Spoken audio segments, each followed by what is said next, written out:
coisa boa! Por amor dos meus amigos e irmãos, diga eu, haja paz dentro de ti. Por amor da casa do Eterno, buscarei o teu bem. E nesse espírito de comunhão, eu quero te dizer, seja bem-vindo a mais um comentário da Parashá da semana, Bealoterra.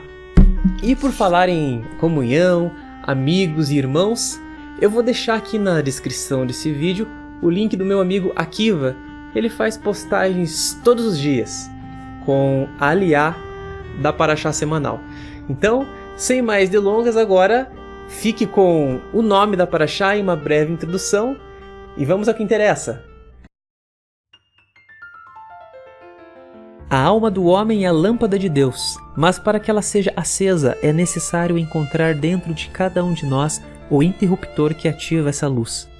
De acordo com Baal Shem Tov, todo judeu está conectado a Deus, e que cada um possui esse interruptor, que quando procurado será encontrado. E esta é a mensagem transmitida no começo da Parashá Bealoterra, na qual Deus instruiu Aharon a acender as lâmpadas. Daí aprendemos que todos temos a responsabilidade de tentar achar o interruptor na alma de nosso semelhante. A Parashá Bealoterra traz os seguintes tópicos: acendimento da menorá, inauguração dos levitas, a desqualificação dos levitas, o sacrifício pascal no deserto, o segundo sacrifício pascal, os sinais divinos para viajar e acampar, as trombetas, a primeira viagem, a primeira reclamação e reprimenda, a segunda reclamação e reprimenda e a crítica de Miriam sobre Moshe. Pois é, pessoal, hoje nós começamos cantando, e isso não foi só para diferenciar o vídeo. Se você prestou atenção na canção e no nome da Parashá, você já captou que nós vamos falar um pouquinho hoje a respeito de comunhão entre os irmãos. Gente, a Parashá dessa semana ela nos traz grandes lições sobre a nossa responsabilidade para com o nosso próximo. E essa responsabilidade ela passa por vários níveis.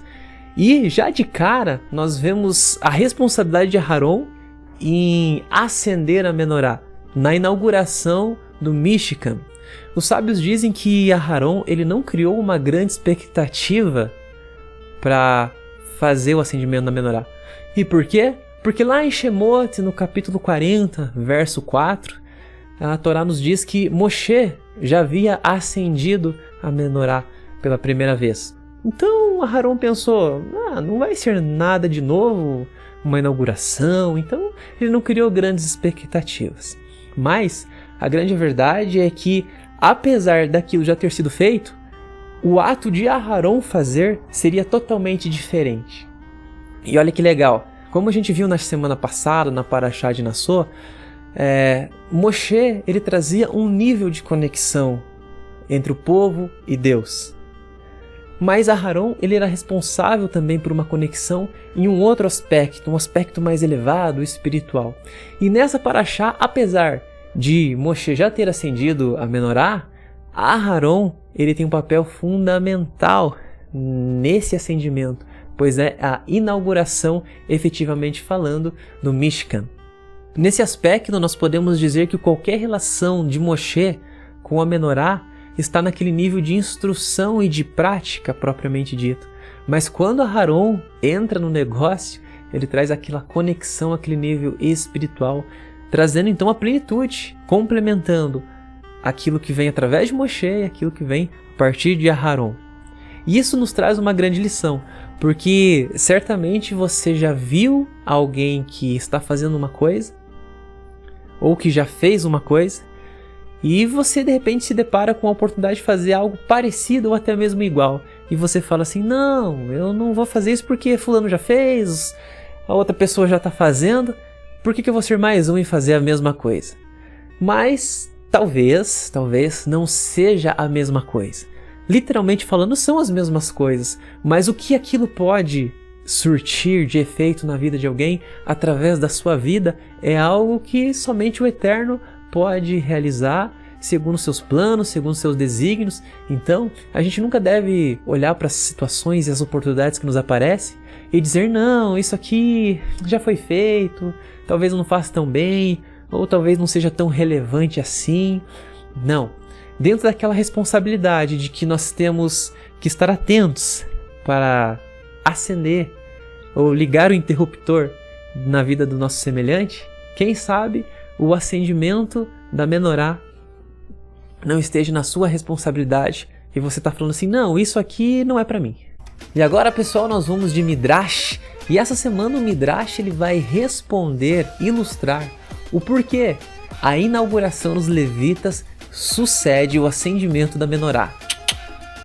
Nós vimos que as 12 tribos ofereceram sacrifícios para dedicar o altar, mas que a tribo de Levi não ofereceu nada. Assim eles ficaram atormentados e disseram: por que fomos excluídos de trazer oferendas para a dedicação do altar? Nós podemos entender isso através da seguinte analogia. Havia certa vez um rei que fez um banquete e convidou diversos grupos de pessoas. Havia uma pessoa a quem ele amava muito, mais do que as outras, mas o rei não a convidou juntamente com as outras. A pessoa ficou amargurada e disse: talvez eu não tenha lugar no coração do rei, pois ele não me convidou para nenhuma destas festas. Depois que os dias da festa passaram, o rei chamou seu amado e lhe disse: eu fiz banquetes para todas as pessoas do meu país. Agora estou fazendo uma festa somente para você. Por quê? Porque você é o meu amado. Da mesma forma aconteceu com Deus, o Rei dos Reis. Nós vimos que as 12 tribos ofereceram sacrifícios para a consagração do altar e Deus aceitou todos eles, como relata o versículo. Pegue os presentes deles. Mas a tribo de Levi não ofereceu nada. Depois que acabou a dedicação do altar, Deus disse a Arão e seus filhos: todas as tribos fizeram uma dedicação, mas a sua tribo não.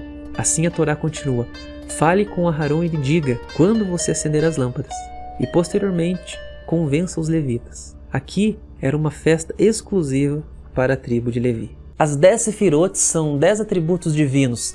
Através delas, o Eterno criou todo o universo. As 10 sefirot são como níveis, camadas, que transcendem, saindo do nível mais baixo, Malchut, chegando então até o nível mais elevado, Rochma.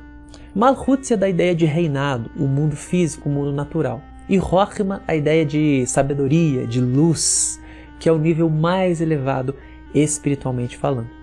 Segundo Haim Luzzatto, um dos maiores cabalistas do povo de Israel, a queda do homem no Gan Eden não trouxe simplesmente um impacto no mundo natural, no nível Malchut, mas em todo o universo e em todos os níveis das Sefirot que sustentam o universo e a criação.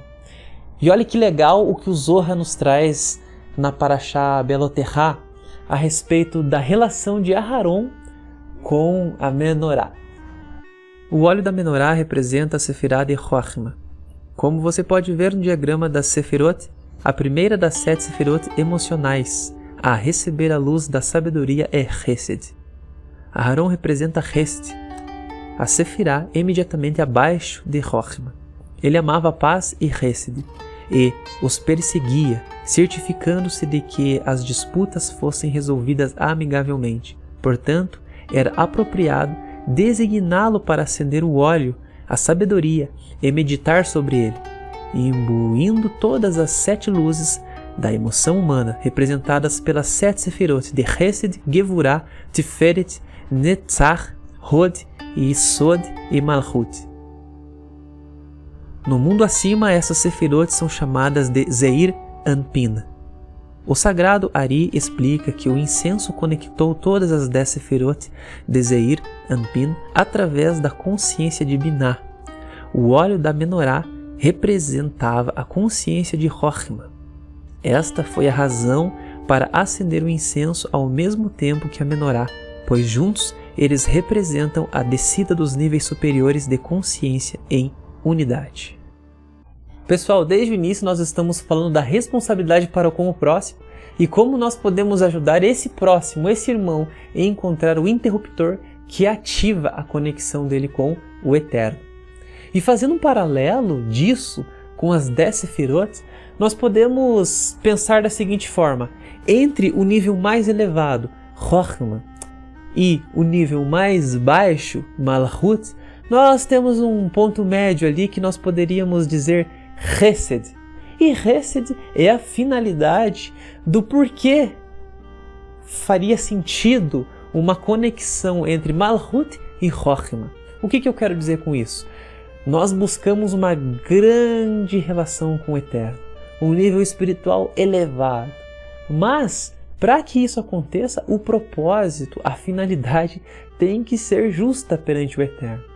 E nada mais justo do que uma conexão elevada para estabelecer Tikkun Olam, justiça, amor ao próximo, comunhão, ajuda, estender a mão, pensar no bem daquele que está perto de nós.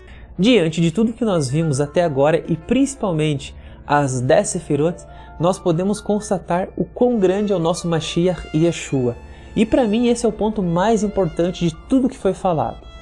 Yeshua ele provém de Deus, do nível mais elevado, Chokhmah, sabedoria, luz. Por isso Yohanan fala que no princípio era o verbo.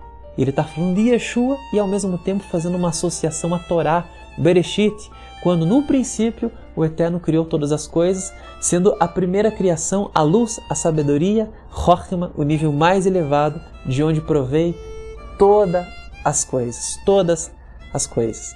E olha que interessante, partindo desse nível elevado, Yeshua vai para o segundo nível que nós abordamos aqui, que é Hesed. E aí é onde o Eterno revela o seu amor, a sua graça, a sua bondade para com a humanidade. Porque Deus amou o mundo de tal maneira que entregou seu Filho, para que todo aquele que nele crê não pereça, mas tenha a vida eterna. E em um terceiro momento nós chegamos no nível Malhut, onde o Mashiach estabelece o reino de Deus sobre a face da terra. E a maior evidência desse reino estabelecido é uma característica que Yeshua menciona quando ele dá uma dica de como os discípulos dele serão reconhecidos. Quando vos amardes uns aos outros, aí serão reconhecidos como os meus discípulos. Então Yeshua provém de Chokhmah, revela a Hesed do Eterno e estabelece Malhut no nível de amor e comunhão entre o próximo, com aquela chama lá dentro, acesa, com aquele interruptor ativado e uma conexão estabelecida com o Eterno. E é isso, pessoal, que nós devemos buscar. A elevação máxima ela provém de uma conexão com o Eterno através do nosso Mashiach Yeshua, o grande sacerdote. Chegamos ao fim e para encerrar, quero deixar para vocês aí na tela o resumo das leis contidas na Parashá Behaloterá.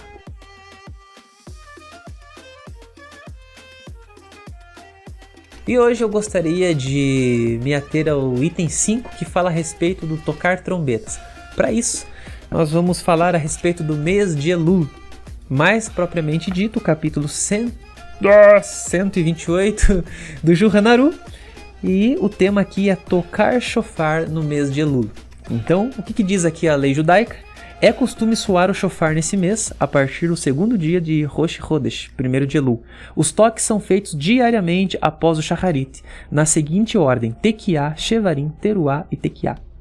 Não é soado o shofar na véspera de Rosh Hashanah, para que haja separação entre o toque voluntário e o toque obrigatório. O motivo de tocar o shofar nesse mês é para despertar o povo para o arrependimento, pois o shofar naturalmente tem o poder de despertar e fazer tremer, conforme foi dito nas Escrituras. Se o shofar for soado na cidade, o povo não temerá? Amós 3:6. Pessoal, eu agradeço por você que ficou até aqui o final do vídeo, espero que possa ter sido de proveito para você. Se você tem alguma dúvida, quer fazer alguma pergunta, você pode deixar aqui nos comentários e posteriormente, quem sabe, a gente possa estar respondendo. Que o Eterno te abençoe e Shalom, Shalom.